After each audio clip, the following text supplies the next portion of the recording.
KSC Present.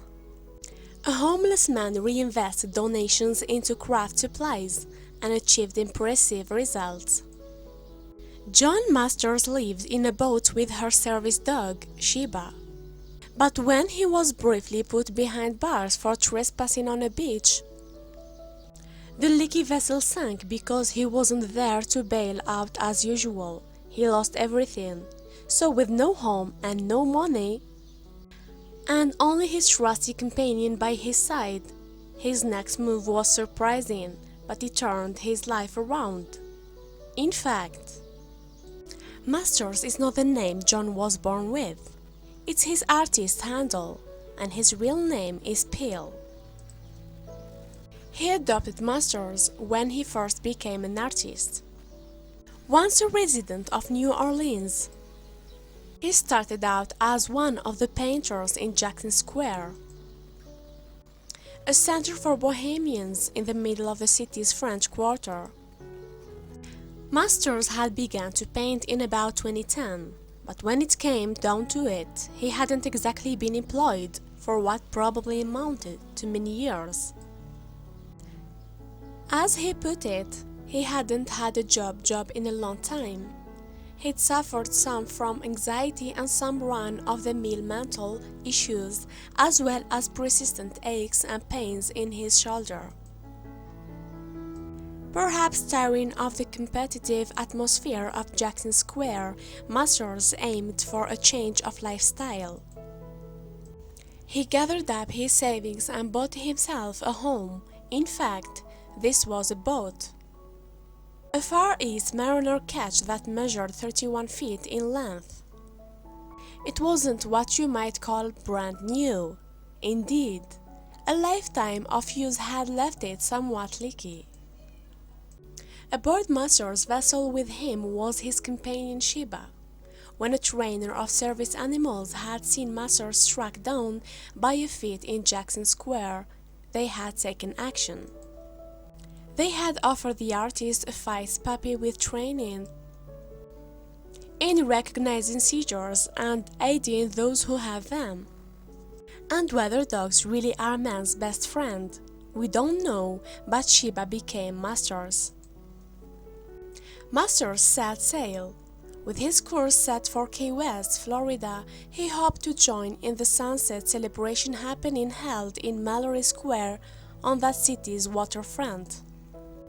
However, on the way he stopped in Pensacola, up in the Florida Panhandle, finding a spot to moor at the city's Quietwater Beach. Then, in August 2015, disaster struck. Masters found himself in a cell, but there by the authorities for trespassing.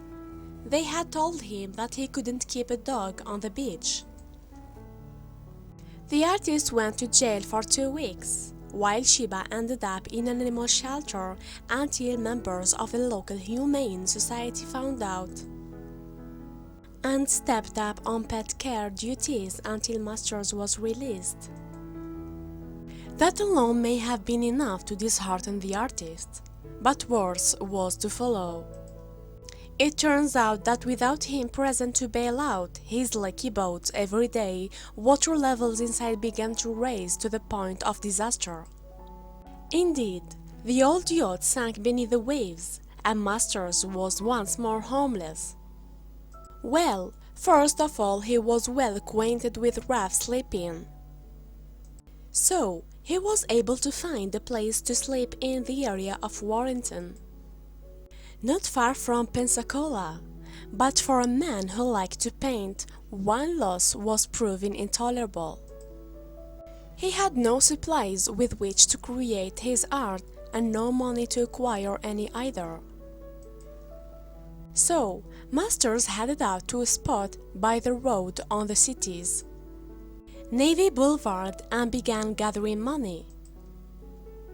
In a few days, passers-by had donated $40 to Masters' fund for supplies.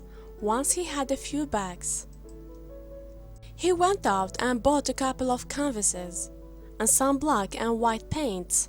With those, he started to create art.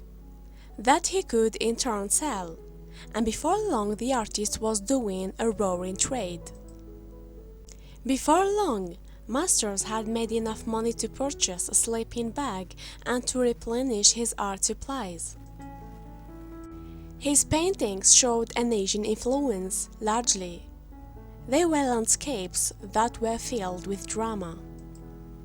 And those who liked what they saw could snap up a Masters original for a very reasonable price, between $25 and $40.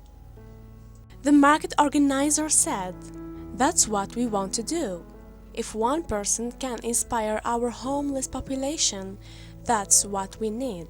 He's doing it right."